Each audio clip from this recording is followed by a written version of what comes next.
Boa tarde, pessoal. Vocês conseguem me ver e me ouvir? Confirma para mim, tá, por favor? Oi, Rafa, boa tarde. Tá sim, tudo certo. Beleza. Boa tarde, pessoal. Boa tarde. Boa tarde, pessoal. Meu nome é Rafael, sou proprietário da Enjoy Vet Cursos Profissionais. Agradeço a presença de todos nessa palestra. Tem bastante gente entrando. O horário ele não é o dos melhores, né? Visto que alguns veterinários ainda estão nos consultórios, ainda muita gente está estagiando, então o horário não é o melhor. Ainda assim, já temos aí 96 pessoas. Então, vai ser uma palestra muito bacana. A palestra de hoje é sobre a importância do grande fezes na rotina dos animais silvestres, com a doutora Juliana Castro, que é uma excelente médica veterinária, muito respeitada e conceituada na área dos silvestres. Quem gostar da palestra da doutora Juliana, nós teremos um curso também, tá aí na tela. Quem tiver interesse em adquirir o curso, será no dia, deixa eu pegar aqui, 6, 7, 8 e 9 de março, Patologia Clínica de Animais Silvestres, é um curso muito bacana, super interessante para quem gosta de silvestre, e está num valor muito acessível, bem tranquilo aí para o pessoal adquirir, né? Um curso assim, num valor mais acessível do que a maioria dos cursos da área de silvestre. É um curso que ele vai rolar ao vivo, tá? Online e ao vivo, então você de todo o Brasil pode assistir, e a gravação fica disponível por 30 dias. Então, caso alguém não consiga comparecer, estar ao vivo durante a aula, pode assistir a gravação sem problema nenhum. Teremos também o curso de diagnóstico por imagem. Esse é um curso básico, pessoal, para quem quer começar, quem quer iniciar na área da imagem. Para quem quer mexer com imagem e não sabe nada, putz, eu preciso começar. Esse é o curso, tá? Ele vai falar dos princípios básicos da radiologia e da ultrassonografia, que são dos exames, assim, os carros-chefes aí da imagem, tá? Com o doutor Antônio Carlos Cunha Lacreta, Júnior. O Lacreta, ele é sensacional na área de imagem, muito respeitado, muito conhecido, então vai ser um curso bastante legal também, pessoal. Então, aproveitem aí. Tem o curso de imagem para quem quer começar, dia 25 e 26 de fevereiro, já está chegando, e o curso de silvestres, Patologia Clínica de Animais Silvestres, dia 6, 7, 8 e 9. E o último recadinho, pessoal, para não tomar muito tempo. Amanhã tem o nosso podcast, tá? Toda quinta-feira, às 16 horas, tem o nosso podcast, e amanhã nós falaremos sobre atualidades no direito animal, com a doutora Maíra Vélez, que é advogada presidente estadual da Comissão de Defesa dos Direitos dos Animais. É a pessoa que mais entende de direito animal do estado de São Paulo. Então, é no nosso canal do YouTube. Quem não é inscrito, se inscreve, tá bom? Enjoy Vet Cursos Profissionais no YouTube, se inscreve. E quem puder, quem estiver assistindo a gente, pessoal, tira um print da tela e marca a gente também. É bem legal, tira um print, marca aí que está assistindo uma palestra da Enjoy, marca a doutora Juliana, a gente vai mandar o Instagram também, é zooscience_LV, mas nós vamos colocar no chat, tá bom? Então, quem puder marcar a gente, @enjoycursos e zooscience, nós vamos mandar no chat, zooscience_LV. Nós vamos passar um vídeo, pessoal, rapidinho de 3 minutos sobre a empresa, e em seguida a Tamires vai apresentar a doutora Juliana, ou ela ou a Beatriz, e começamos a palestra. Obrigado.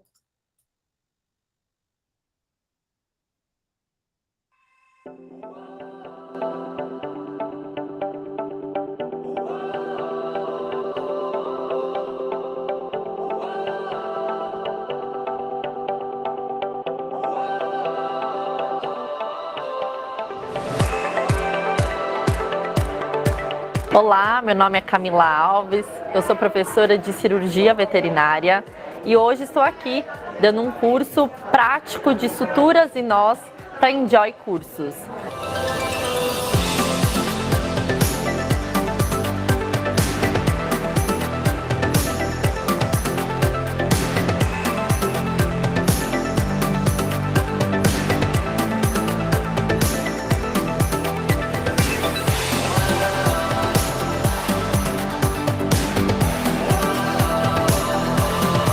Hoje eu estive com a Enjoy Vet Cursos, ministrando um curso de primeiros socorros. A turma muito bacana, muito interativa, a organização também impecável.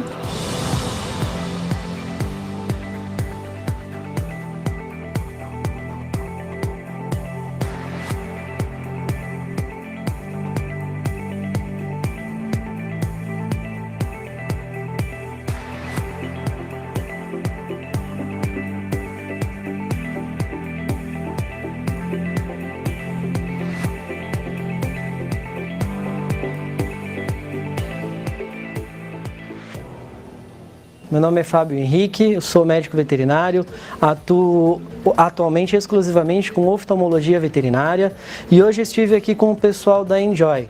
Hoje falamos sobre a rotina oftalmológica, sobre os atendimentos.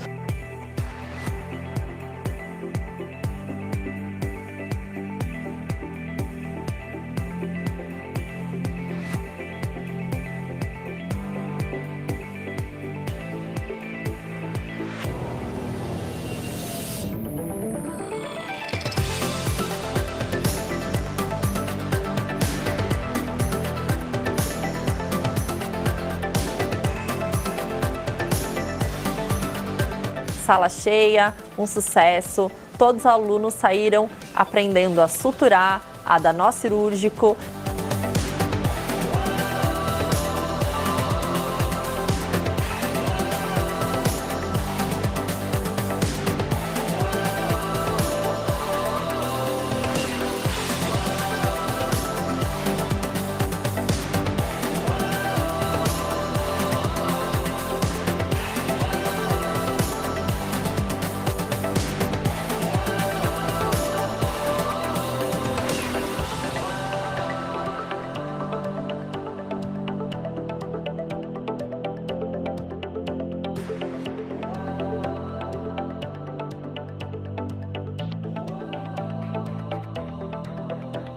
A Enjoy Vet Cursos Profissionais conta com um excelente time de professores para transmitir aos estudantes e profissionais da medicina veterinária o melhor conhecimento possível.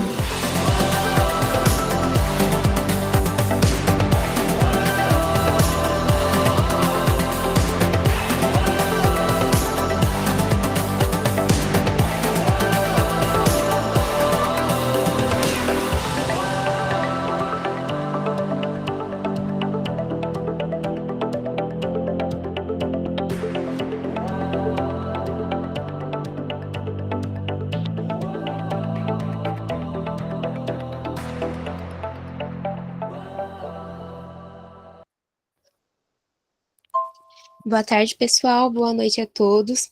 A gente já vai iniciar a aula de hoje, mas antes disso eu vou ler rapidinho o currículo da doutora Juliana. A doutora Juliana é formada pela Universidade Anhembi Morumbi, fez treinamento técnico nível 3 pelo Laboratório de Zoonoses Bacterianas na USP, é mestre pelo Programa de Epidemiologia Bacterianas na USP e é proprietária do Laboratório Zooscience. Tudo bem, Ju? Oi, gente. Boa noite. Tudo bem com vocês?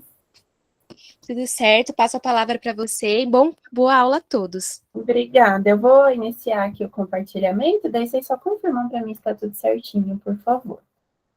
Tá bom.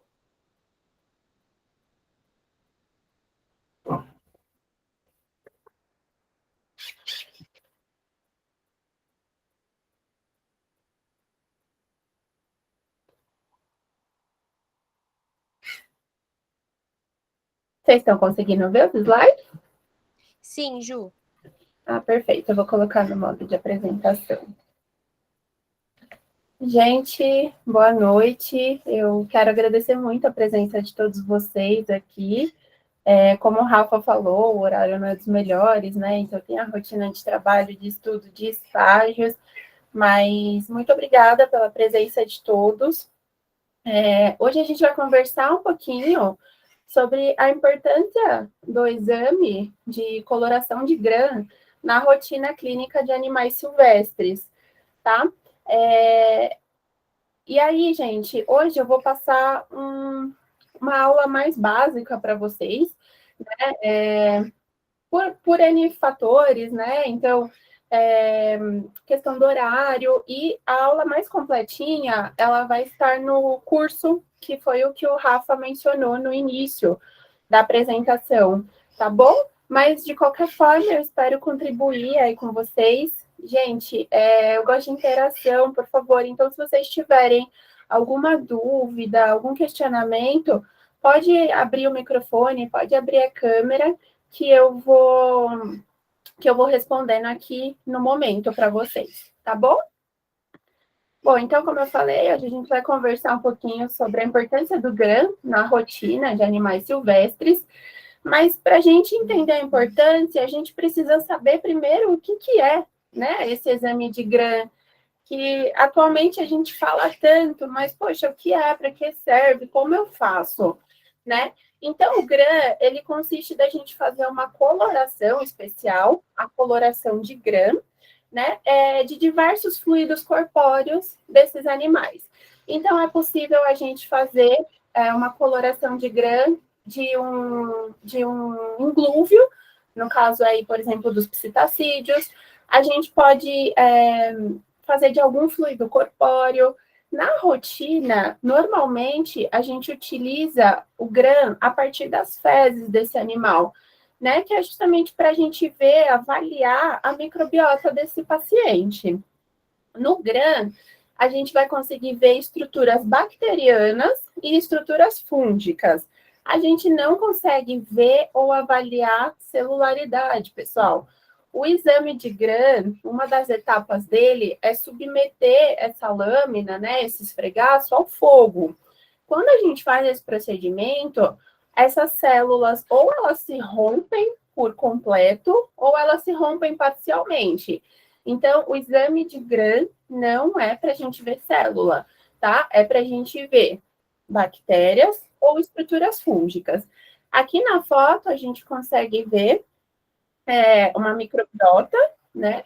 Então, a gente vê que tem vários tipos de bactérias, né? Morfologias. Então, eu tenho umas maiores, umas mais curtinhas, eu tenho umas que são rosa, eu tenho umas que são roxas, e a gente vai entendendo aqui no decorrer da aula quais são as diferenças e o impacto dessas bactérias no nosso paciente. Então, o exame de GRAM, pessoal, ele é um exame não invasivo ou pouco invasivo.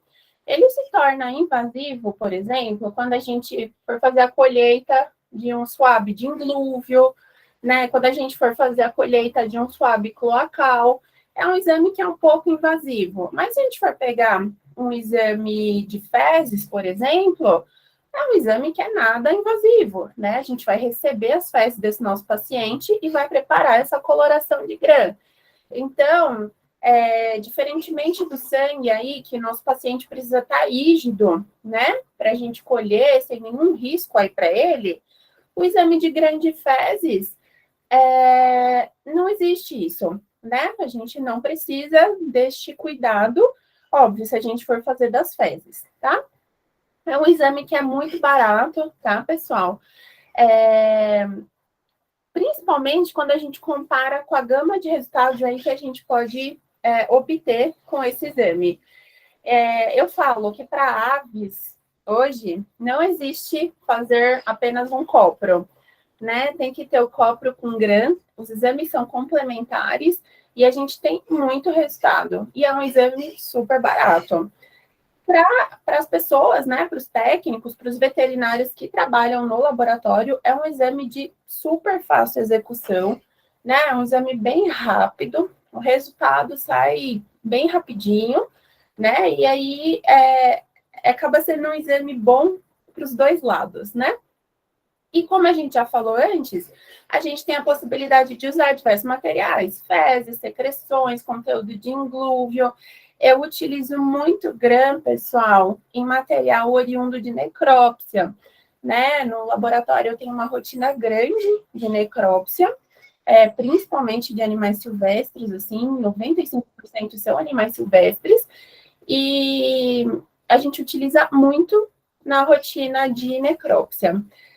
E o GRAM, ele é importantíssimo, pessoal, para os animais que são mantidos sob cuidados humanos, né? Daí estou falando dos animais de zoológicos, aquário, enfim, são animais que a gente não fica manejando o tempo todo, né? Normalmente você tem aquelas manutenções preventivas, enfim, os manejos preventivos, ou salvo quando esse animal apresenta algum sinal clínico, mas como utilizar as fezes, é bom para a gente ir monitorando a microbiota desse animal, né, monitorando alguma possível infecção. Então, a gente utiliza muito para os animais que são mantidos sob cuidados humanos, aí no caso dos zoológicos.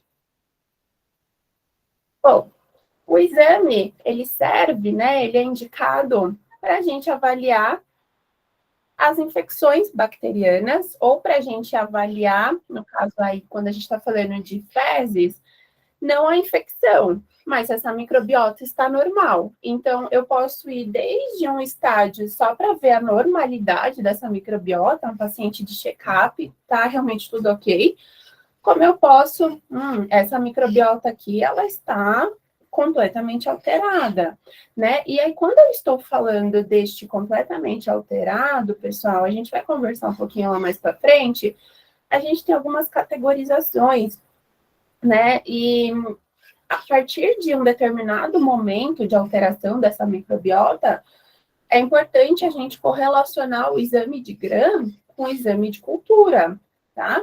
Para a gente conseguir identificar quem é aquele agente que está causando o problema. E, óbvio, o exame de cultura, quando positiva, né, a cultura, ele é acompanhado do exame de antibiograma, que serve justamente para a gente ver qual o melhor antibiótico para aquele nosso paciente naquela situação, para aquela bactéria em específico, né? Então, dica, sempre correlacionem a depender do grau de alteração dessa microbiota do paciente, tá? A gente pode avaliar as infecções fúngicas, né? Muito útil aí quando a gente está falando das aves pets, né? Principalmente infecções por cândida, por megabactéria, né? Então, são casos muito recorrentes na nossa rotina e é super importante. O GRAM é um exame fundamental para a gente fazer a avaliação dessas infecções fúngicas. A avaliação da microbiota, né, do trato gastrointestinal, a gente já conversou. Um exame complementar, a necrópsia, né? Então, tem bactéria aqui nesse pulmão? Não era para eu ter bactéria no pulmão, né? Será que esse animal evoluiu ao óbito por um processo de pneumonia? Ou será que ele teve algum quadro fúngico, né? Mais para frente eu vou mostrar um caso clínico disso para vocês verem como o GRAM é útil, inclusive, nesses casos, tá? E aí a gente pode fazer em aves, répteis, mamíferos, a gente pode fazer em anfíbios, tá, pessoal? Então, não tem limitação. Bom, quando a gente está falando aí da microbiota, né? O que é microbiota? São as bactérias pertencentes ali ao nosso intestino, ao intestino dos nossos animais, e essa microbiota, ela vai mudando de acordo com ou a espécie, ou pelo menos o grupo de animal. Por isso é importante a gente saber, né, qual é a microbiota dos psitacídeos, qual é a microbiota dos passeriformes, qual é a microbiota dos esquamados, qual é a microbiota de primatas, por exemplo, tá bom? Então, quando a gente vai avaliar essa microbiota, a gente vai ver as bactérias. As bactérias, elas são classificadas morfologicamente, né, por bastonetes, que são aqui, pessoal, esses bacilinhos, né? Então, são as bactérias que lembram os bastõezinhos, né? A gente tem os cocos, que são as bactérias em morfologia cocóide ou arredondada, tá? Podemos ter os víbrios, né? Que são bactérias que já apresentam uma morfologia aqui, lembrando uma vírgula, né? Muito pouco comum na rotina, em aves, mamíferos e répteis, é muito difícil. Agora, quando a gente trabalha com animais aquáticos, isso acaba mudando um pouquinho, tá? E a gente tem as espiroquetas, que são essas bactérias aqui, pessoal, que elas são todas enroladinhas, tipo um macarrão parafuso, né? Então, morfologicamente, essas são as principais, os bastonetes, os cocos, os víbrios e as espiroquetas. Na nossa rotina, né, de pets, a gente pega muito, né, 99%, bastonetes e cocos. Como lá no laboratório a gente trabalha com bastante zoológico, isso muda um pouco para a gente, mas um laboratório que atende PET, né, ou vocês que vão trabalhar exclusivamente com PET, na clínica de PET, o exame de vocês vai vir 99% das vezes com esses dois tipos bacterianos, os bastonetes ou bacilos e os cocos. Em relação à característica tintorial, gente, essa bactéria ela pode ser gram-negativa ou gram-positiva. A diferença entre elas, hoje eu não vou me aprofundar muito nisso, né? A gente vai falar direitinho na aula do curso, mas a diferença entre elas está na estrutura da parede bacteriana, que permite a penetração maior do corante, e aí, por conta disso, uma descoloração. Então, a bactéria gram-negativa, ela vai se corar em rosa. E a bactéria gram-positiva, ela vai se corar em roxo. Bom, então a gente já sabe que a gente tem as características morfológicas e as características tintoriais. Beleza, Ju, mas o que isso impacta na minha vida? Vai impactar na hora de interpretar esse exame. E a gente vai chegar lá, né? Eu preciso passar essa parte básica para vocês entenderem o que é o exame, porque senão não tem finalidade. Vocês vão receber um laudo lá, presença de moderada quantidade de bactérias, 100% bastonete positivo. Ok, isso é bom, é ruim, né? Então, essa parte a gente precisa ter muito clara para a gente conseguir fazer a interpretação do exame. As estruturas fúngicas, pessoal, quando a gente está falando aí de PETs, essas duas são carro-chefe, é o que a gente mais vê na rotina. Então, a gente tem as estruturas leveduriformes, que é essa fotinho aqui, a primeira foto, né? Então, elas são umas estruturas unicelulares, né? Elas são assim originalmente, tá, pessoal? Elas são ovaladas ou arredondadas. E o processo de reprodução delas ocorre por brotamento. Então, de uma célula-mãe, brota uma célula-filha.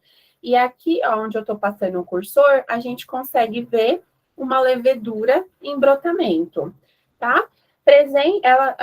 Essas estruturas leveduriformes, elas são presentes em aves, répteis, mamíferos, tá? E a gente vai entender quando elas causam ou não problema, tá bom? A megabactéria, né, que é o terror aí da clínica de psitacídeos, principalmente calopsita, hoje a gente pegou lá no laboratório, no exame de copro, no exame de grandes fezes, perdão, tá? Ela é uma estrutura bacilar, ela tem esse nome megabactéria, foi um erro, tá, pessoal? Originalmente não se sabia, tratava de uma estrutura fúngica, e como ela tem essa característica bacilar, ela lembra aquele bastonete, que é a bactéria que a gente acabou de conversar, né? Então, como não sabia o que era isso, e ela é muito grande quando comparada a um bastonete, deram-se o nome de megabactéria, mas hoje a gente já sabe que se trata de uma estrutura fúngica, tá? Ela é parasita, proventrículo e ventrículo e inglúvio, tá? De aves, né? Principalmente aí dos pistacídeos, passeriformes, rapinantes. Na literatura tem relato em outras espécies, né? Então, é um tipo fúngico que acomete uma grande gama de aves e normalmente está relacionado com problemas.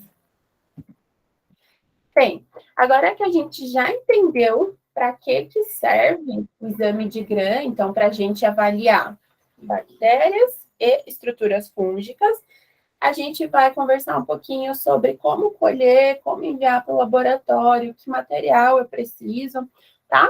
Então, quando a gente vai fazer o grande fezes, pessoal, a gente preconiza as fezes o mais frescas possível, né? Então, acabei de ver aquele animal defecar, aquele cocôzinho ali que eu vou colher e enviar para o laboratório, tá?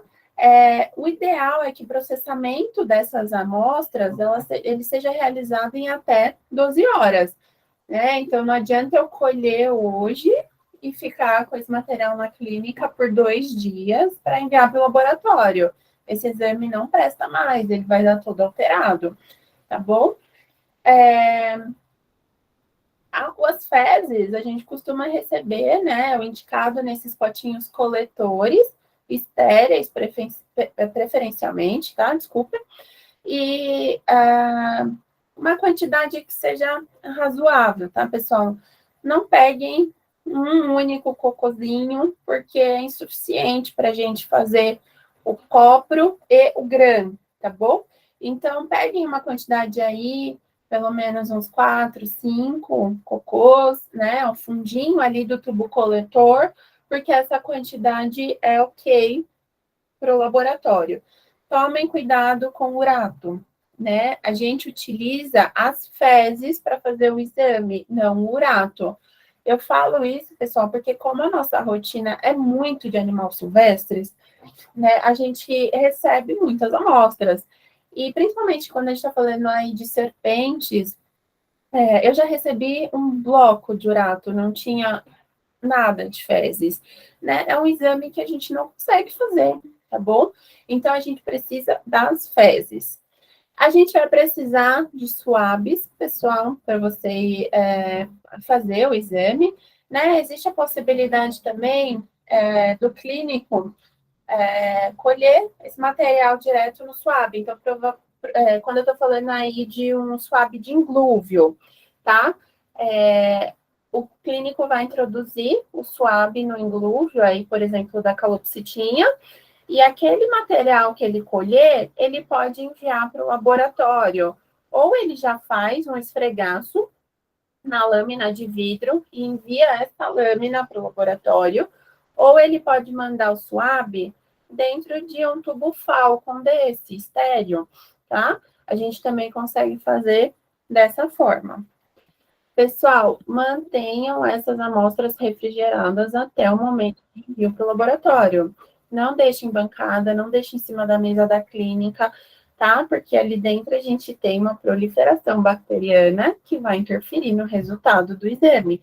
Por isso que a gente também precisa de fezes frescas. Não adianta eu pegar aquele cocôzinho ali que está na gaiola há 2 dias, porque aquilo ali vai estar todo alterado, tá bom? Então, mantenha refrigerado e sempre material mais fresco possível.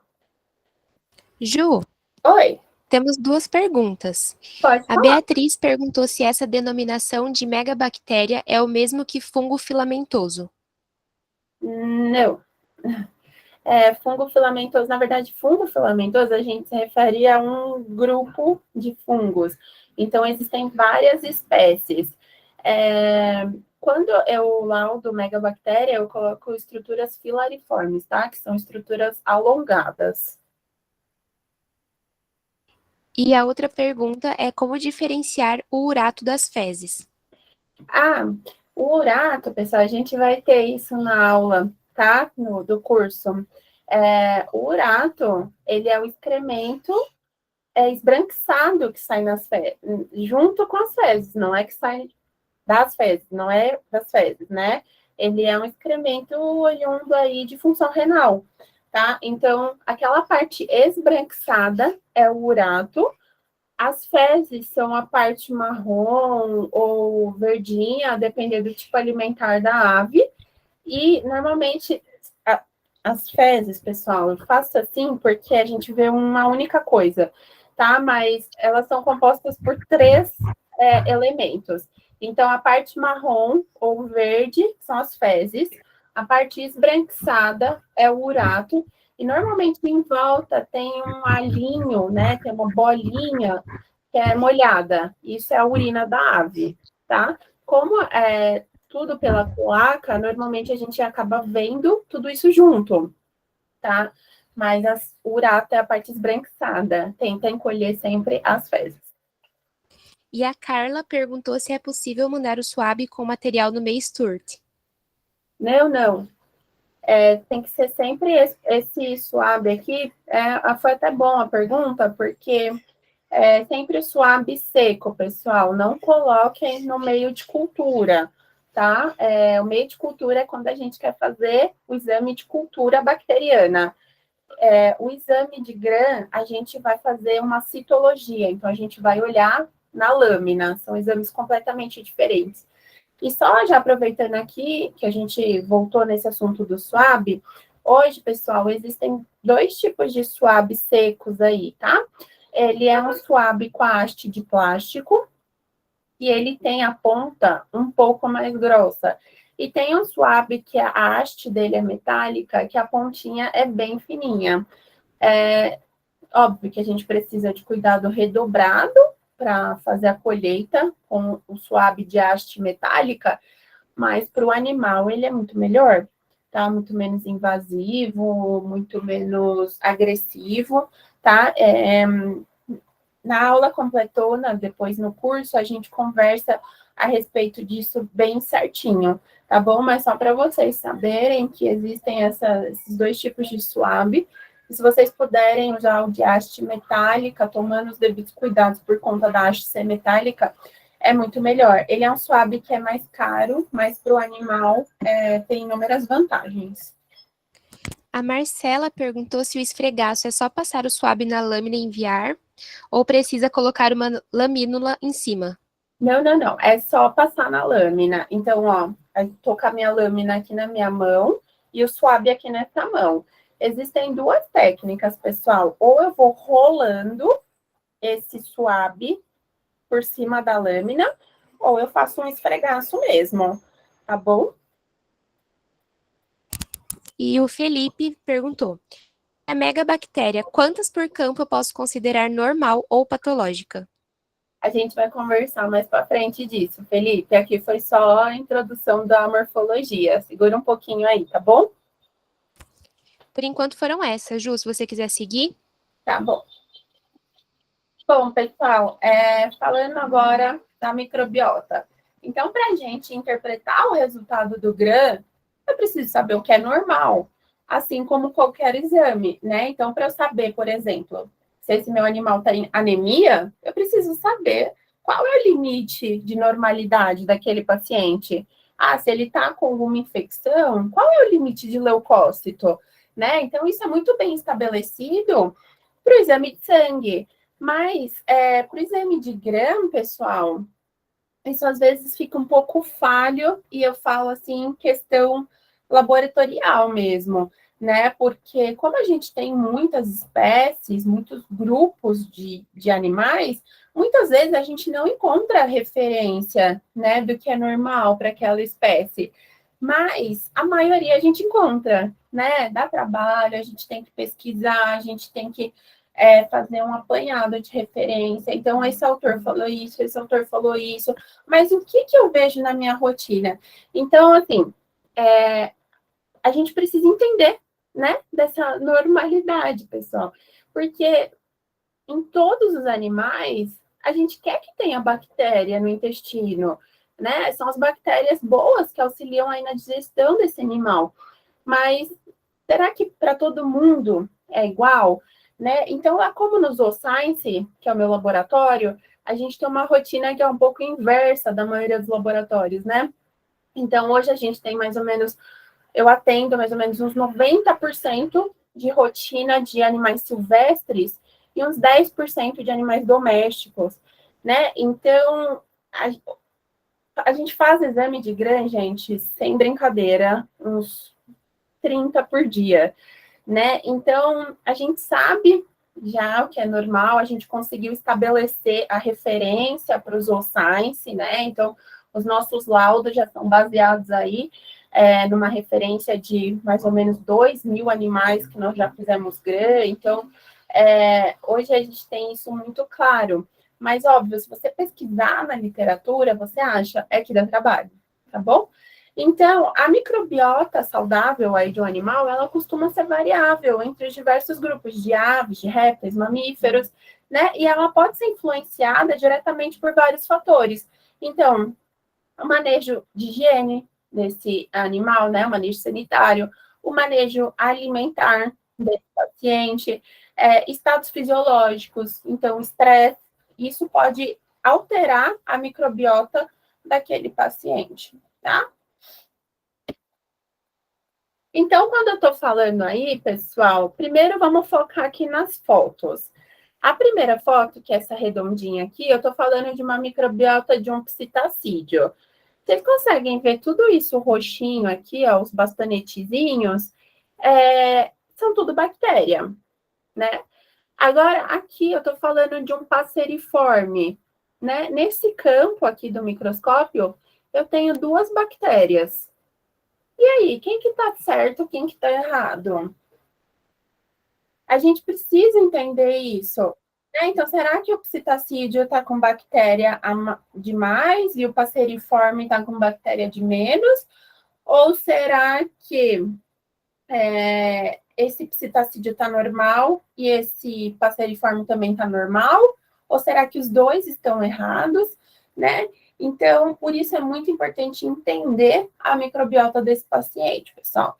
Então, quando a gente está falando aí, eu trouxe só esses 2 grupos de aves, porque não teria tempo da gente abordar tudo, tá? Mas quando a gente está falando de psitacídeos, a gente espera uma moderada quantidade de bactérias, né? E aí, este moderado é o veterinário do laboratório que tem o olho clínico para determinar. Ó, isso aqui está moderado, isso está pequeno, isso está grande, aqui tem raras bactérias, eu tenho uma intensa quantidade de bactérias.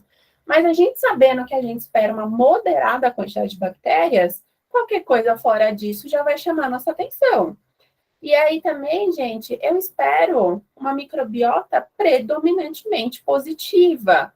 Lembra lá que a gente abordou as características tintoriais? Eu falei assim, mas o que me interessa saber isso? Aqui, na interpretação do exame, né? Então, a gente sabe que os psitacídeos, eles têm uma moderada quantidade de bactérias 100% positiva.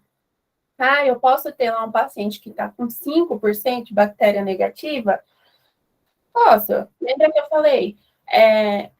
A microbiota, ela é influenciada por uma série de fatores. Então, manejo, tipo alimentar, condição fisiológica desse paciente. Então, esse animal está apresentando algum sinal clínico com esse 5% de bactéria? Está perdendo peso, está com diarreia, está com vômito, está apático, está prostrado? Não. Então, ok, para esse paciente, né? Ele pode ter esse fator individual, né? Agora, se nesses 5% de bactérias gram-negativas, esse paciente estiver com diarreia, perdendo peso e prostrado, poxa, precisa tratar aquele paciente. A gente tem que entender esses fatores individuais, tá? E aqui, esse grânulo passeriforme, tá errado ter só isso de bactéria? Não, não tá errado. A microbiota dos passeriformes, gente, ela é bem pouquinha, né? Então, não adianta eu esperar, por exemplo, um resultado de psitacídeo para um passeriforme. Isso não existe, tá? E também, de novo, é o veterinário do laboratório clínico que vai ter o olho para determinar se isso é raro, se isso é moderado, se isso é pequeno, se isso é discreto, se isso é grande, se isso é intenso, tá bom? Então, a gente já sabe que os passeriformes, a gente tem uma discreta quantidade de bactéria. Então, qualquer coisa além disso já chama a nossa atenção, né? Então, por isso que eu friso sempre, vamos entender o que é normal, para aí sim a gente conseguir entender as anormalidades.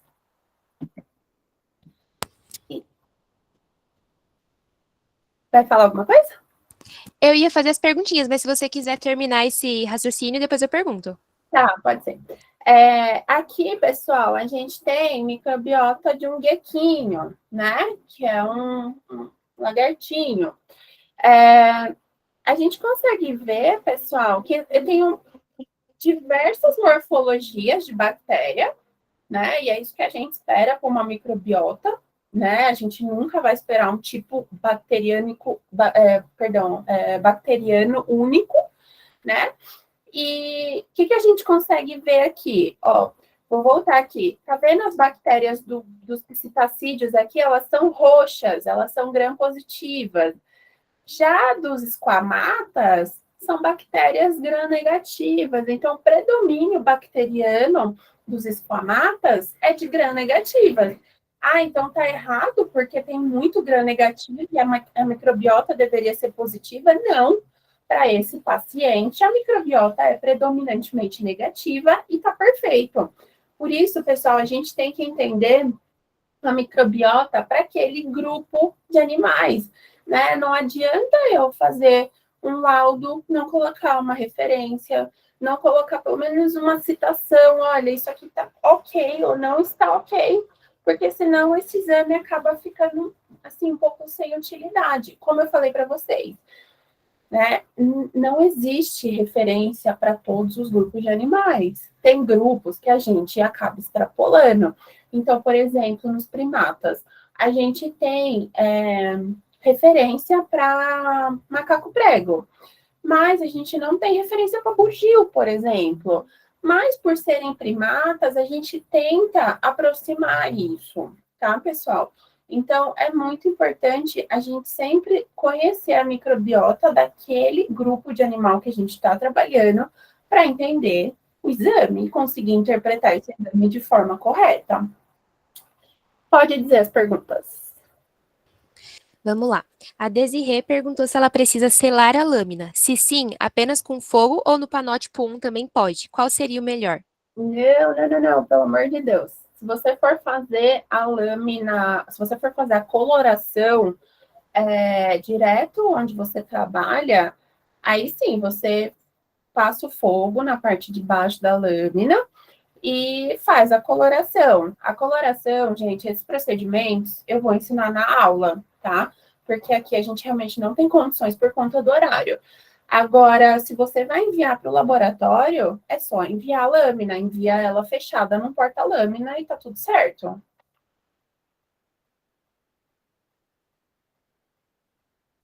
Tem mais alguma perguntinha? Tem sim. A Marília perguntou, para avaliação da megabactéria, o swab de inglúvio e de cloaca tem a mesma precisão ou você tem alguma preferência? Olha, sempre fezes, mas já aconteceu de eu pegar megabactéria no inglúvio e não pegar nas fezes. Né? Já acontece algumas situações, o clínico falar assim, Ju, eu tenho certeza que é megabactéria. E eu olhar de cabo a rabo a lâmina e não achar mega. Eu falo, olha, realmente, aqui nessas fezes não tinha. Ah, beleza, vou colher um swab de inglúvio. Aí a gente conseguiu pegar a mega, tá? Mas 95% dos casos, 98%, a gente pega nas fezes. E o Israel colocou, se eu tenho uma calopsita com 5% de gram negativo, preciso tratar? Depende. Vai ser fator individual, pessoal. Foi o que eu falei. Então, assim, eu, Juliana, com 5%, não apresento nenhum sinal clínico.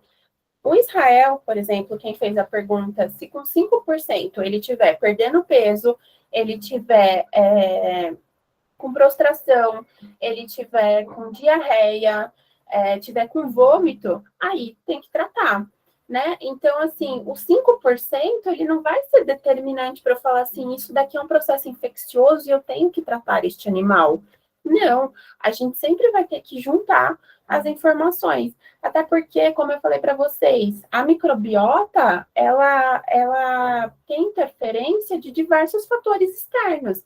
Então, manejo, às vezes o tipo alimentar que aquele paciente recebe, ele já é preparado para esses 5% de bactéria gram-negativa, né? Então, depende muito, tá?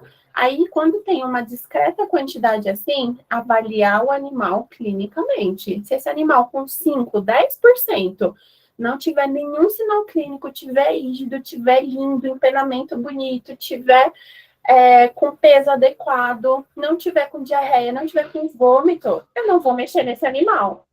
Agora, se com 2% tiver com diarreia, com vômito, com perda de peso, eu vou tratar esse animal. E o Israel também perguntou, ele falou, na verdade, já vi referência muito vaga de outros laboratórios. Como o Zooscience exibe a referência? Então, como a gente tem uma rotina muito grande com animais silvestres, como eu falei para vocês, a gente tem uma referência que é própria do Zooscience. Óbvio, né? A gente fez uma mescla com diversas literaturas e com os nossos achados laboratoriais. Então, hoje, a nossa referência é baseada num N de quase 3.000 animais. né? Então, a gente sabe, a gente entra em contato com o clínico. Esse animal tá com algum sintoma? Tá apresentando algum sinal clínico? Como que tá, né? Então, a gente consegue entender, com base nesses 3.000 animais, que é da nossa rotina. Aí eu tô falando de pistacídeos, tá, pessoal? Então, com esses 3.000 exames que a gente já fez, aliado com as referências externas e aliado com esse contato próximo que a gente tem com o clínico, a gente consegue determinar essa referência nossa do laboratório Zooscience.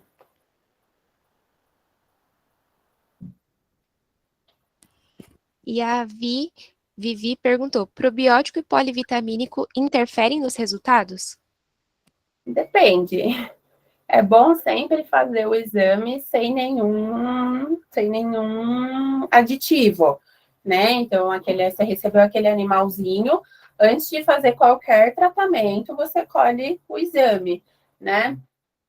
Probiótico, eu tenho conversado com alguns clínicos, hoje não tem muito um probiótico específico, né, para aves, assim, eles acabam utilizando aqueles, tipo, tentando extrapolar uns que já tem comercialmente, ou o pessoal acaba utilizando fezes de animal saudável, né, para o animal que não está tão saudável fazer ingestão. Então, sempre colher com o animal no estado inicial ali, tá? Para não ter qualquer tipo de interferência. Pode continuar, Ju. Acabaram as perguntas por enquanto. Tá. E aí, pessoal, a gente já conversou sobre isso, mas vamos só fixar rapidinho, tá? Quando eu tenho um quadro de desbiose e quando eu tenho um quadro infeccioso? Bom, vamos lá primeiro para os pistacídeos. Se a gente sabe que a microbiota deles é predominantemente positiva, 100% positiva, e eu tenho um animal com 90% de bactérias gram-negativas, eu tenho um processo infeccioso, tá? Eu não tenho nem o que pensar nesse caso. Inclusive, quando eu tenho mais de 70% de um tipo bacteriano único, ou seja, ou eu tenho 70% de gram negativo, ou eu tenho 70% de cocos, porque a gente sabe que o predomínio da microbiota de pistacídeos é bastonetes. Então, se eu tenho 70% gram negativo, 70% de cocos, eu tenho uma infecção e eu, inclusive, tenho que fazer a cultura deste meu paciente. Vou fazer um swab cloacal, aí sim vou colocar no meio de cultura e enviar para o laboratório, tá? Para a gente descobrir qual é essa bactéria, né? Chegar pelo menos aí no gênero bacteriano e realizar o exame de antibiograma para a gente ter essas informações sobre o melhor antibiótico para a gente realizar o tratamento daquele paciente. Então, infecção, pessoal, é isso. Ah, mas infecção é só quando eu tenho 90%? Não, né? A infecção pode ser 30%, né? Então, isso vai determinar, pessoal, a clínica do seu paciente também. Então, a gente sempre tem que ter isso muito em conjunto. Agora, assim, se eu tenho 15% de bactérias gram-negativas, eu tenho um processo de desbiose. Se essa desbiose está causando algum malefício para esse animal ou não, é outra história. A gente sabe aí que de cocos, a gente tem sempre uma discreta quantidade no exame de pistacídeos. Olhem essa foto aqui, ó, que eu tô com o cursor em cima. A maioria das bactérias são cocos, ó. A gente consegue ver que são umas bolinhas, né? Então, olha a diferença aqui, ó. Aqui eu tenho um cocos e aqui é um bastonete, ó. Então, se a gente sabe que a gente tem discreta quantidade num animal normal e aqui a maioria do meu gram está sendo de cocos, poxa, estou com problema, né? Se está causando aí algum malefício para esse animal ou não, a história é outra. Mas eu tenho algum problema aí. Então, gente, o princípio de desbiose e infecção, ele é uma linha muito tênue.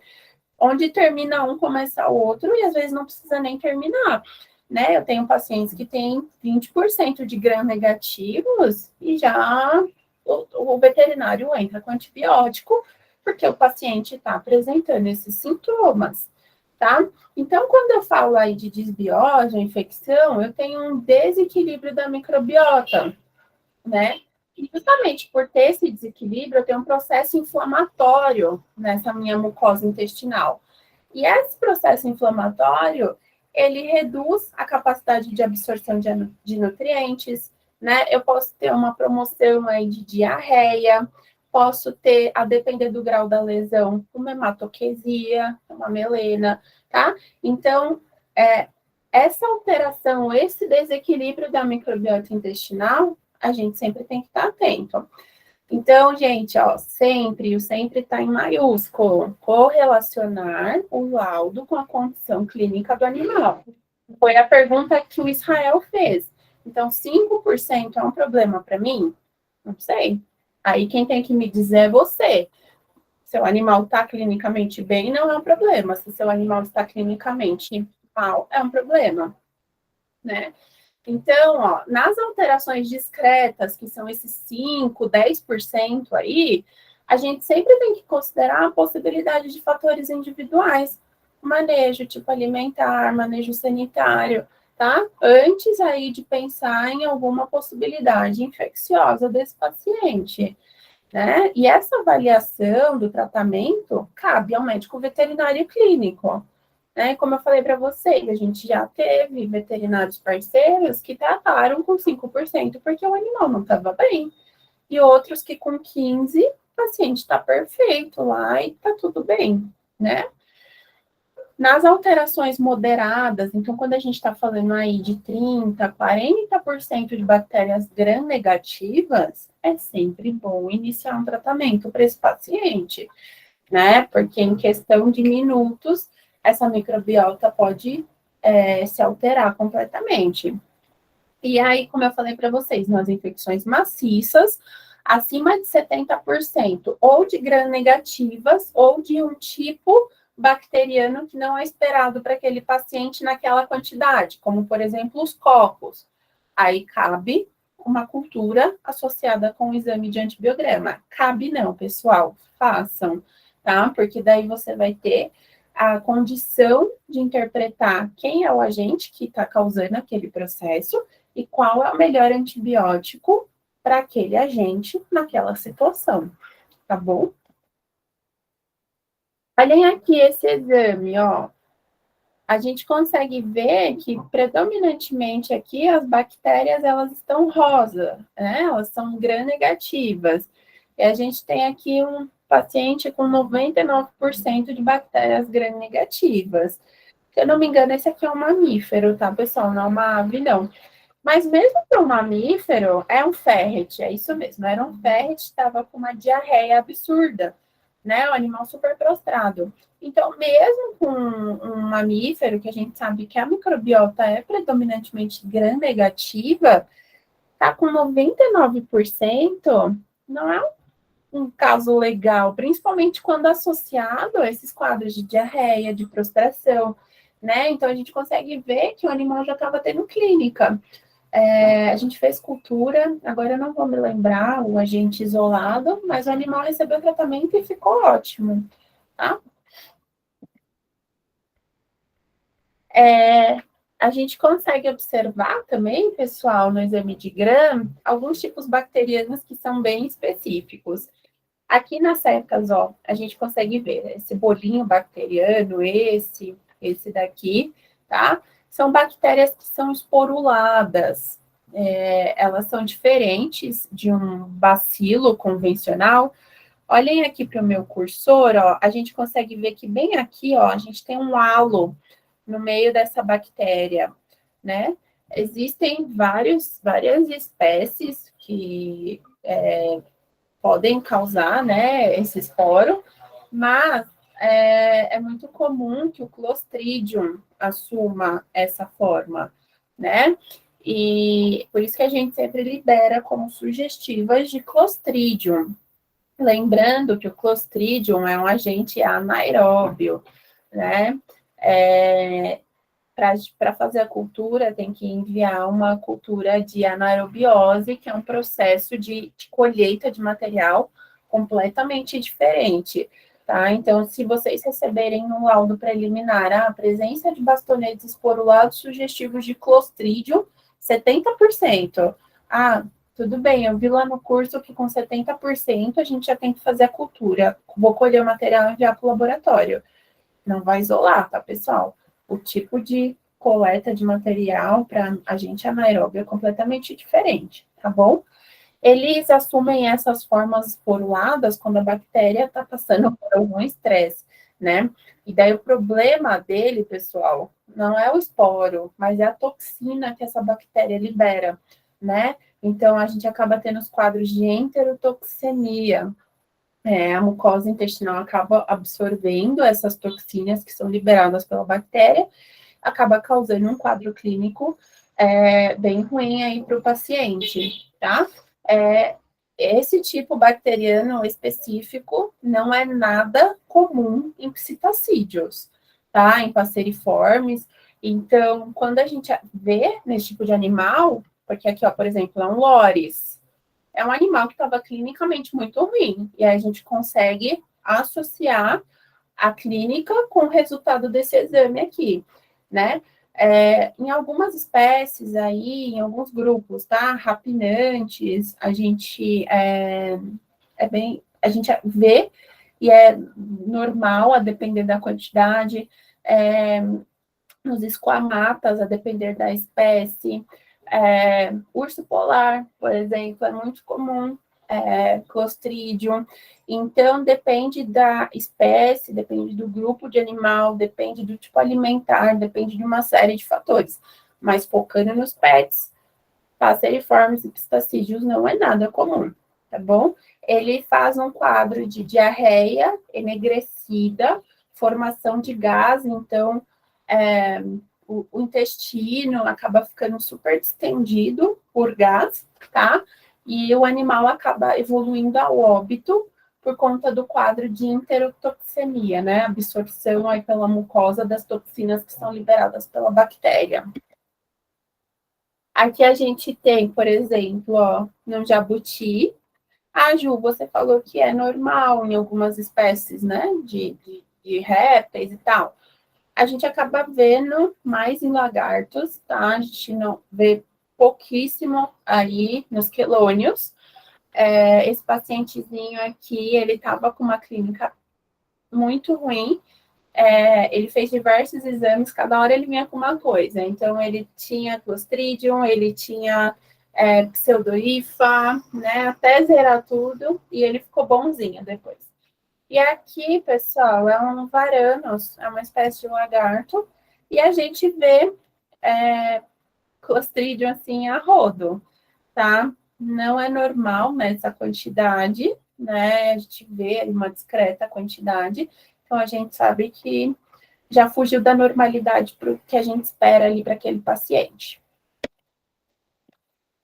Pessoal, aqui eu trouxe para vocês, mas a título de conhecimento e um pouco de curiosidade, porque a gente também não sabe o que são essas bactérias espiroquetas, então são essas bactérias que estão sinalizadas aí pela seta. A gente já recebeu uns 3 ou 4 swabs de inglúvio de calopsita, de animais assim que estavam clinicamente muito mal.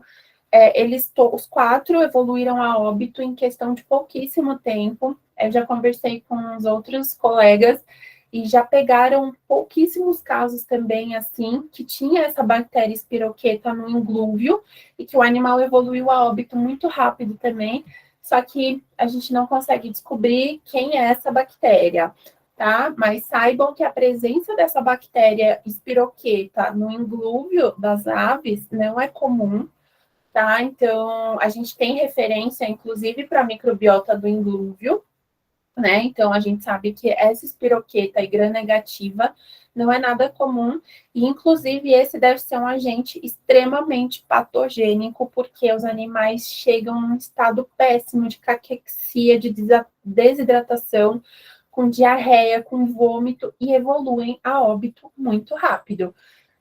Dos 4, nenhum se salvou, infelizmente, todos evoluíram a óbito, e conversando com colegas que também já tiveram esse quadro, os animais, curiosamente, são todos calopsitas, Todas as calopsitas também evoluíram a óbito, tá? Então, essa bactéria tem um impacto muito grande aí na clínica do animal. Podemos passar aqui para as infecções fúngicas, pessoal? Ju, a Lilian só comentou se no final você poderia mostrar um exemplo de um laudo de Gram. Nessa aula eu não tenho, mas na aula do curso vai ter, pessoal. Mas nessa, infelizmente, eu não tenho, porque essa é uma aula um pouco reduzida por conta do tempo, por conta do conteúdo mesmo.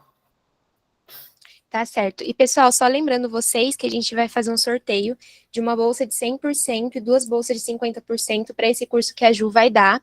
Então, a gente vai mandar a lista daqui a pouquinho para quem tiver interesse preencher, tá bom? Só isso. Ju, pode continuar, por favor. Tá.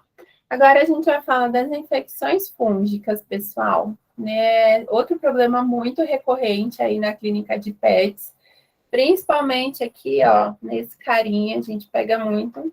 E que eu falei para vocês, né, do jabutizinho lá, que primeiro teve infecção fúngica, depois Clostridium, então aqui, ó, o exame dele. Pessoal, a gente sabe, né, que é normal a gente ter uma discreta quantidade de cândida, né, a gente não fala cândida, a gente fala estrutura leveduriforme, mas a gente induz, né, a gente pensa que a maioria deve ser cândida mesmo, tá? Mas o correto é a gente tratar pelo termo estrutura leveduriforme, porque a gente não sabe quem é o agente de fato. Através do exame de Gram, só pela morfologia, isso é impossível, tá? Então, a gente sabe que a gente pode esperar aí no exame de Gram de fezes, de um psitacídeo, de um passeriforme também, e de forma geral, tá, pessoal? Levedura é sempre discreto, tanto em mamífero, quanto em aves, quanto em répteis, tá?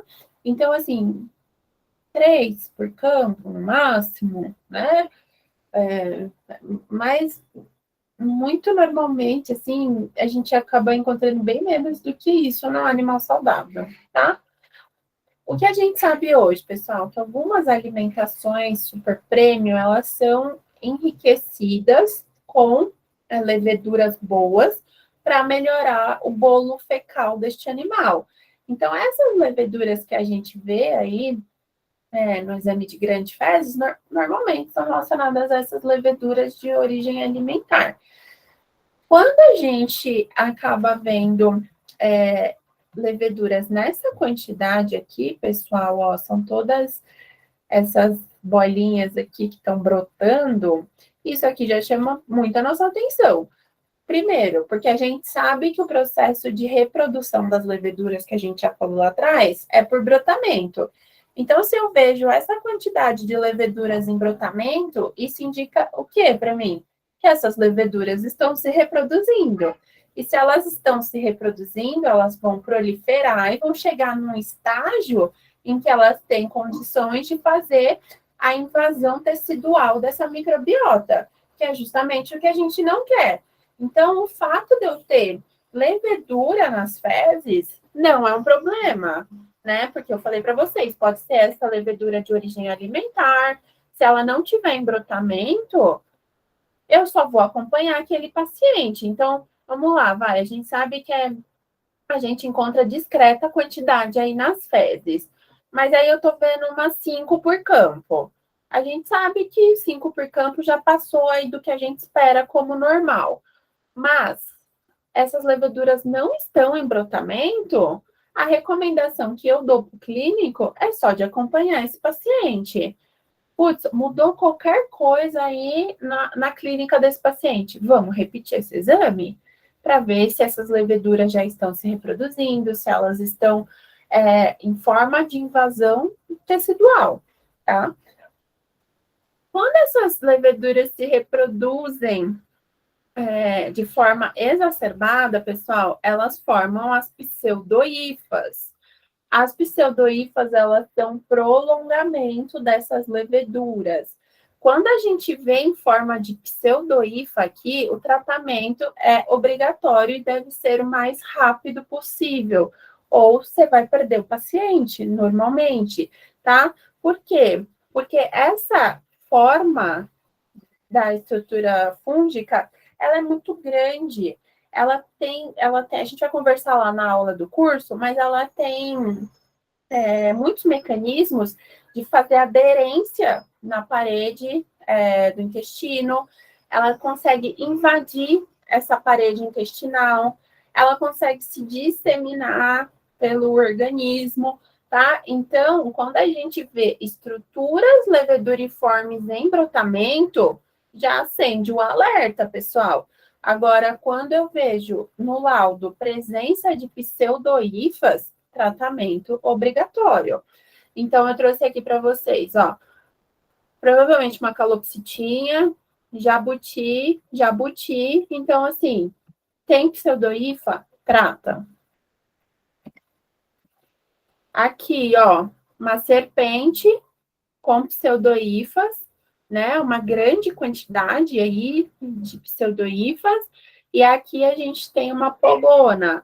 Então, a gente consegue ver aqui, ó, as estruturas bem prolongadas aqui, ó, de pseudohifa. E eu tenho que tratar esse paciente, tá, pessoal?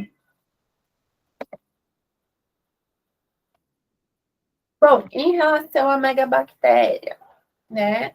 O colega perguntou lá no início da aula, mas quantas por campo não é normal, ou já é considerado patogênico? Pessoal, megabactéria, ela não é normal, tá? Então, num paciente saudável, a gente não vê. Então, ela não é normal. Se eu vejo uma, já indica que está começando ali um processo. Agora, óbvio, vocês vão pesquisar na literatura, vocês vão ver que existem pacientes que são portadores. Esses pacientes, eles não desenvolvem a doença, eles não têm sinais clínicos, né? E os pacientes ficam rígidos. Aí eles são portadores, mas ver a megabactéria no exame não é normal, tá? E a gente nunca pegou lá no laboratório, por exemplo, um paciente que tivesse com megabactéria que não tivesse sinal clínico. E quais são os sinais clínicos aí da infecção por megabactéria? Essa megabactéria, normalmente, ela fica na região de proventrículo e ventrículo, né, que são os estômagos químico e mecânico, né, das aves, e elas podem fazer um quadro de gastrite ali naquela região. Recentemente, a gente pegou no laboratório um criadouro de canário, que os canários morriam, assim, em grande quantidade, tá, pessoal? Eles morriam mais ou menos na faixa de 5 a 7 dias depois do nascimento, e todos morriam. Ele já tinha perdido umas 30, 40 aves quando ele me procurou para fazer a necrópsia. E aí, quando a gente abriu um dos canarinhos, tinha uma lesão horrível no estômago dele, né? Como se fosse um abscesso, fez uma coisa muito feia.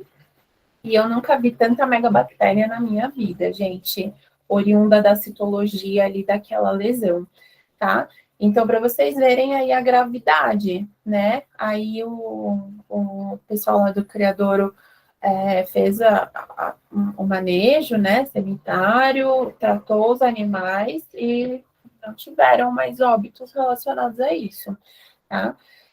Bom, então, como ela faz esse quadro de gastrite, a absorção do alimento não é adequada, então eu vou ter, em decorrência disso, um animal que perde peso, né, um animal que tem aqui a quilha do externo mais evidente.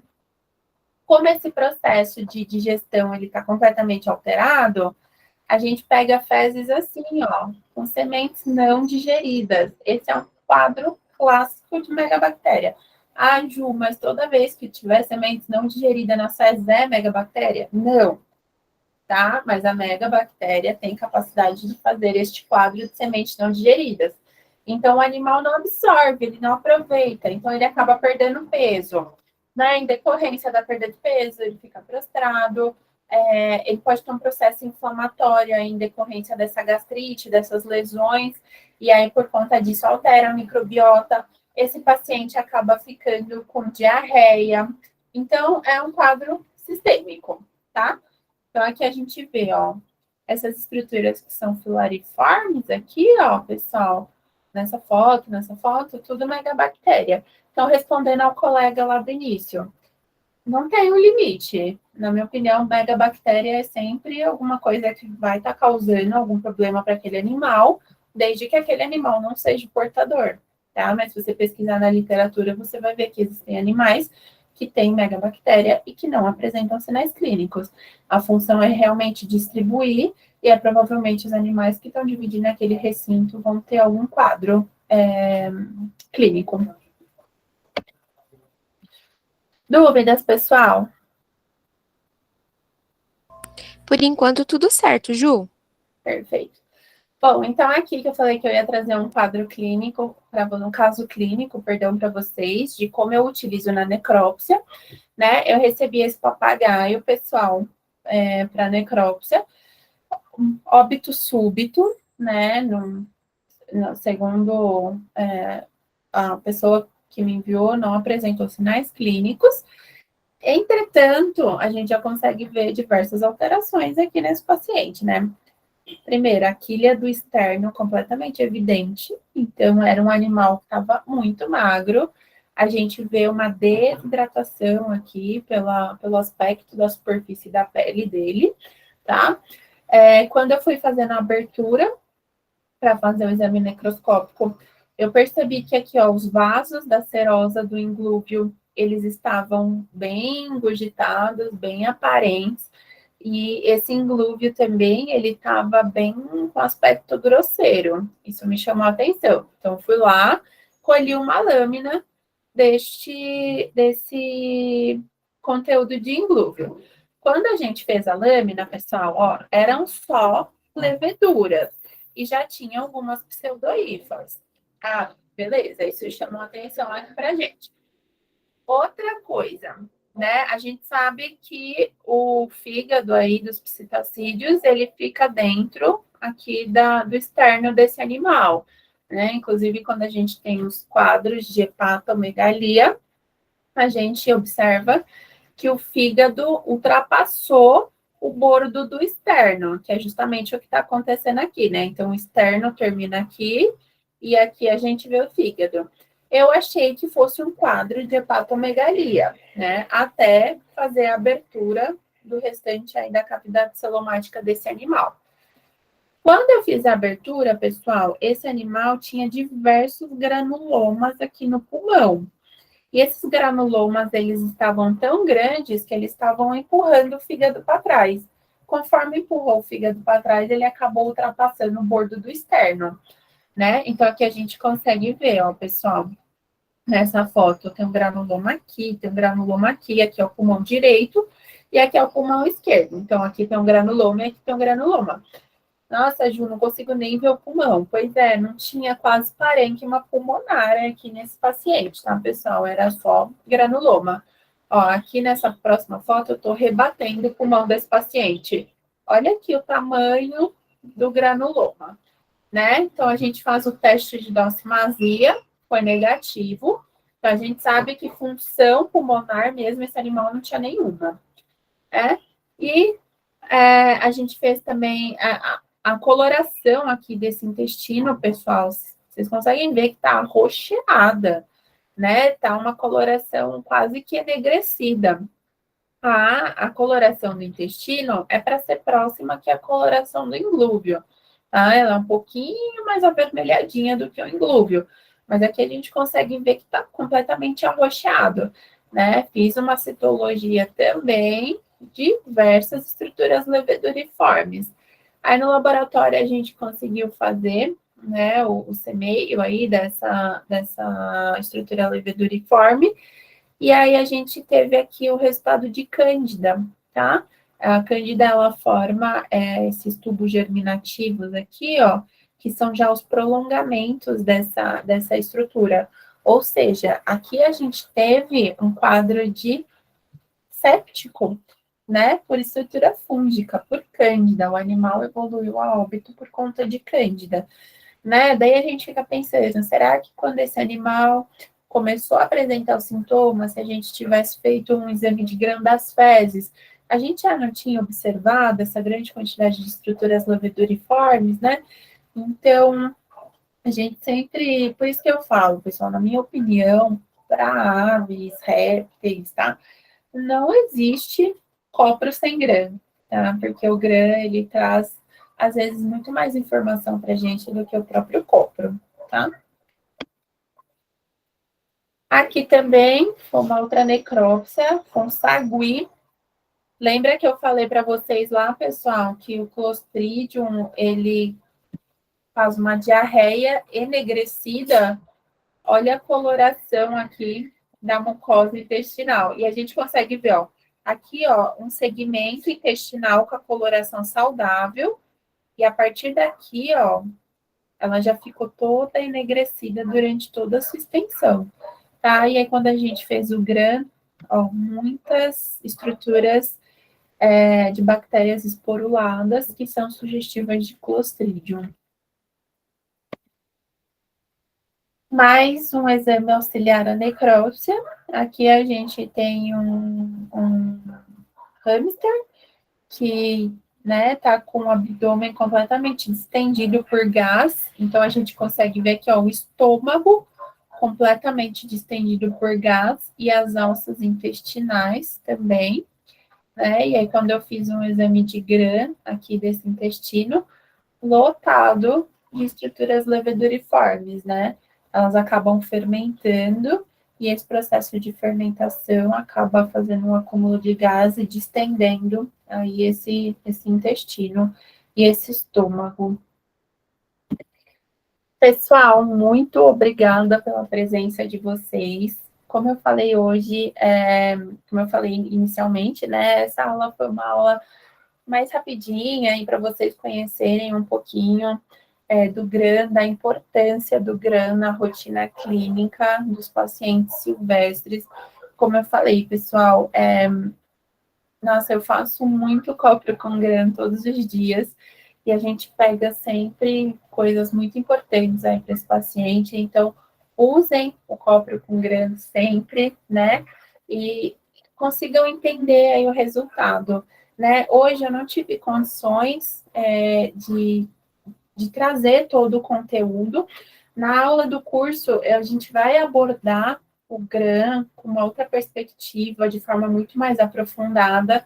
Para vocês terem uma ideia, a aula de GRAM, ela está mais ou menos para umas 3 horas, né, de conteúdo, porque a gente tem muita informação. Então, hoje eu precisei trazer um conteúdo muito resumidinho para vocês, mas eu tentei fazer uma abordagem bastante clínica, bastante voltada para o que vocês vão pegar e como clínicos na rotina, para que vocês possam entender, interpretar esse exame e fazer uma abordagem correta desse paciente, tá bom? Mas eu agradeço muito quem ficou comigo até aqui e tendo interesse em fazer o curso, aí o pessoal já passou as orientações lá.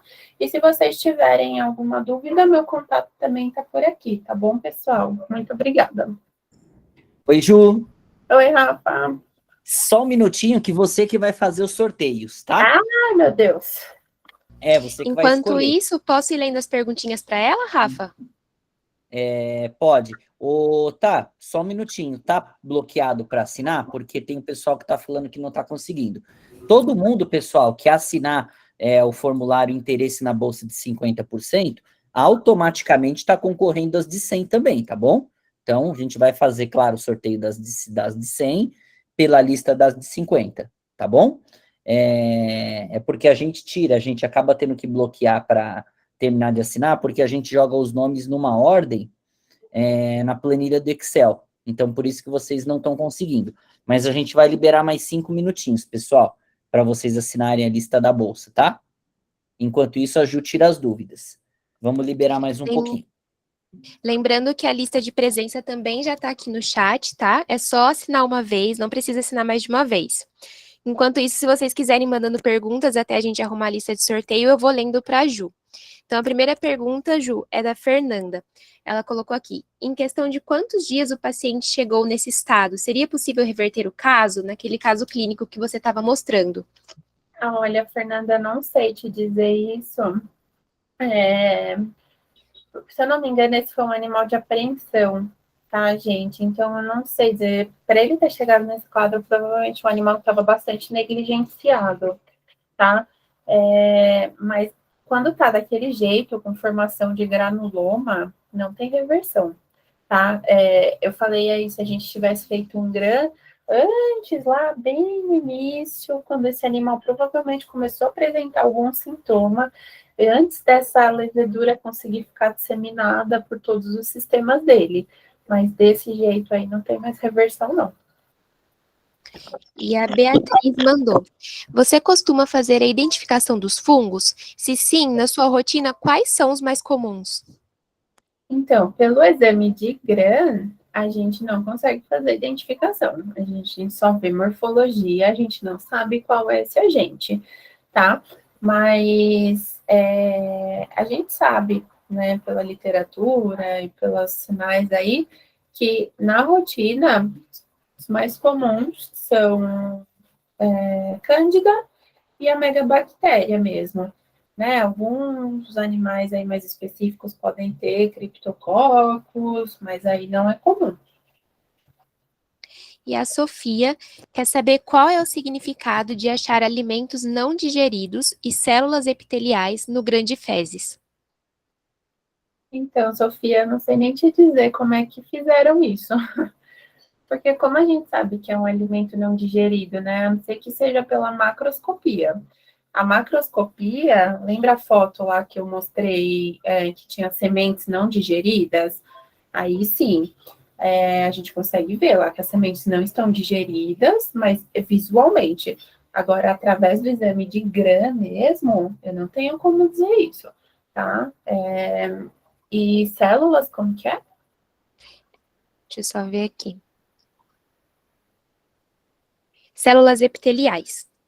Então, lembra que no início lá da aula eu falei que quando a gente faz a coloração de GRAM, então aqui está a minha lâmina de GRAM, eu tenho que vir com um isqueiro aqui embaixo e passar fogo nessa lâmina, porque o fogo faz com que o material se fixe à lâmina, e quando eu for fazer a coloração, esse material não vai ser lavado junto com a água, né?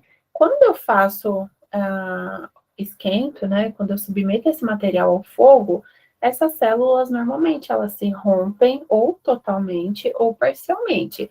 Então, o exame de GRAM, ele não é feito para ver células, tá? Não sei como que o pessoal fez aí o exame, não sei te dizer. Mas talvez eles tenham feito alguma outra coloração que não seja o GRAM, que seja específica para ver. Mas as células epiteliais são células do epitélio intestinal. Agora, se tiver, eu não sei, se categorizaram, se está em grande quantidade, se está em pequena, se está discreta, aí tudo precisa entender mesmo. E a Tassiane perguntou: essas espiroquetas encontradas no inglúvio das calopsitas não seriam H. pylori? Então, a gente não sabe, porque isso a gente só consegue através do isolamento, né? E aí, quando a gente faz esse exame de coloração de GRAM, depois, normalmente, esses animais evoluem a óbito muito rápido. E a gente nunca conseguiu um material para conseguir fazer um isolamento, uma caracterização adequada dessa espiroqueta. E a outra pergunta: qual a sua opinião sobre as culturas em tubo? Tem experiência com isso? Não. Desculpa, mas eu não tenho experiência em tubo, não. Não sei se faz a cultura direto no tubo ou se os tubos são para identificação, mas não, é que no laboratório a gente utiliza a placa mesmo, pessoal, então desculpa, eu não sei. Eu sei que tem alguns meios que eles servem para enriquecer, né? São alguns caldos que eles são em tubos e eles servem para enriquecer alguns tipos bacterianos. Mas aí são para tipos de cultura específicos, tipo salmonela, alguma coisa assim. Mas feito direto no tubo eu não tenho experiência e não vou saber dizer para vocês. A Tassiane mandou aqui: sempre que for realizar a coloração de GRAM, é necessário. Mas acho que você já respondeu essa pergunta. Eu vou ler de novo. Sempre que for realizar a coloração de GRAM, é necessário passar a lâmina no fogo antes de corar a lâmina?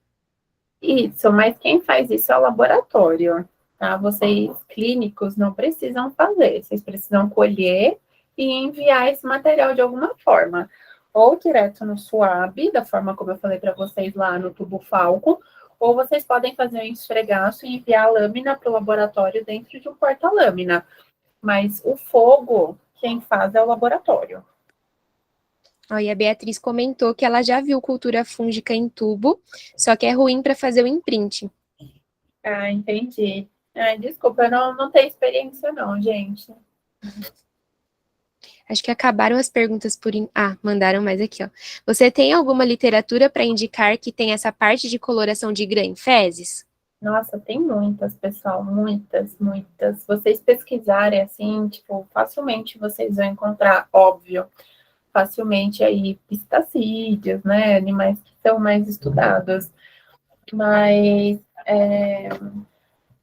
facilmente vocês vão encontrar. Agora, para outras espécies, é mais complicado. A gente tem que fazer um apanhadão, assim. Às vezes a gente entra em contato com pesquisadores de fora do Brasil que trabalham com aquilo.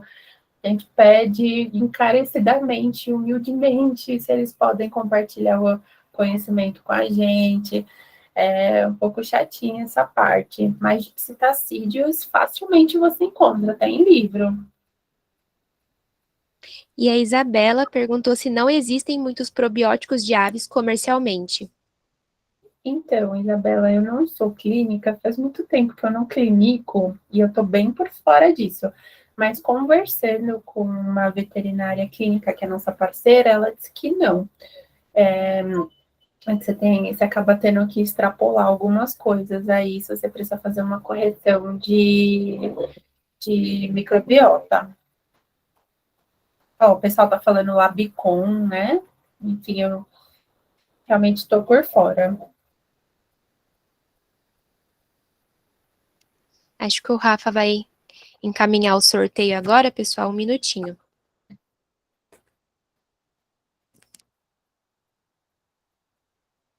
Rafa, tá por aí? Ah, Tô aqui, Bia, Tamires só tá terminando de colocar na planilha.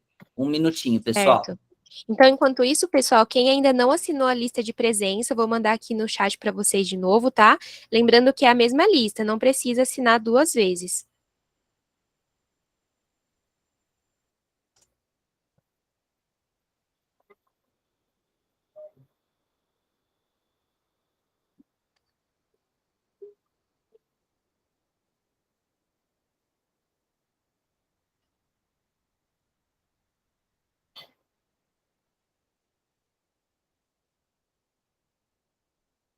Doutora, Oi.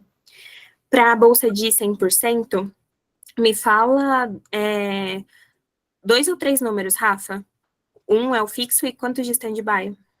Ó, como é uma bolsa de 100% e duas de 50, pessoal, no curso da doutora Juliana de patologia dos animais silvestres. É muito bacana. Se por acaso o ganhador, ele já comprou o curso, ele pode utilizar essa bolsa, tá, para o curso de imagem. Não pode voltar e fazer uma outra compra do mesmo curso, mas pode utilizar a bolsa no curso de imagem, caso queira. Então, vamos sortear 5 números, tá, por favor?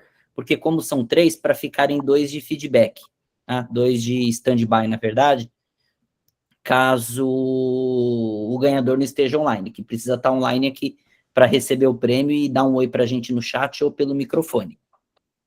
Vamos lá. 5 Então, números, 5 números de quanto a quanto? 1 a 68, por favor. Então, vamos de 1, de 68, de 33, 17 e 44. Falta mais um, ele pediu 5, não foi? Isso, tá, porque de repente a pessoa saiu, não tá por aqui. 1, 33, 17, 44 e falta mais um. O 68, que é o último. Ah, tá. Desculpa. Compartilhar a tela. Vamos ver quem são os sortudos aí. Para a bolsa de 100%, Noelle, Qual que é o nome e sobrenome? Tá pra... Noelle Yamaguchi, Noelle tá por aí? Opa!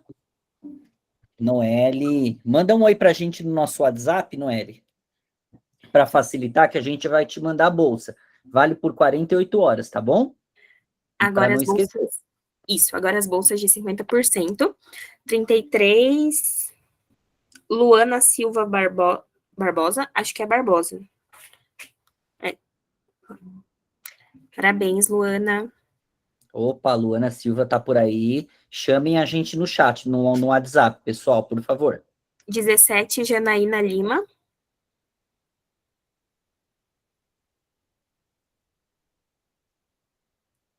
Janaína tá por aí.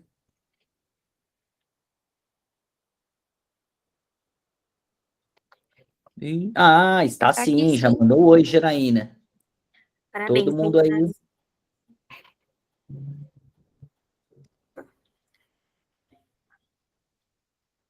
Pronto, Rafa, as 3 bolsas Beleza, sorteadas. pessoal. Todo Ó, mundo... para os ganhadores, tá? A gente já vai mandar a bolsa hoje, só chamar a gente no WhatsApp. É o DDD 11 9 1275 0905. DDD 11 9 1275 0905. E aproveitem, pessoal. As bolsas valem por 48 horas, tá? Para vocês fazerem as inscrições. E, Ju, muito obrigado pela excelente palestra. Como sempre, aí apresentando conteúdo de qualidade para a gente, não tem o que falar, irretocável. E muito obrigado, e todos estão convidados para o curso, para fazer o curso aí que é o completão, para aprender bastante aí de Silvestre. Eu que agradeço, Rafa. Obrigada, pessoal, quem se manteve até aqui. E tendo interesse no curso, a gente vai falar sobre rotina patoclínica no geral. Então, hemograma, a parte de cóprio, de GRAM, de forma bem mais completa, tá bom, gente? Obrigado, pessoal. Obrigado, Bia. Obrigado, Tamires, as meninas aí da Enjoy. Agradecemos a todos pela presença. Pessoal, amanhã tem o nosso podcast, tá bom? Atualidades no Direito Animal, 16 horas no nosso canal do YouTube. Tchau, gente. Obrigada. Boa noite. A lista de presença ainda tá aí, pessoal, caso alguém queira. Tchau, Ju. Muito obrigado. Um beijo. Tchau, beijo.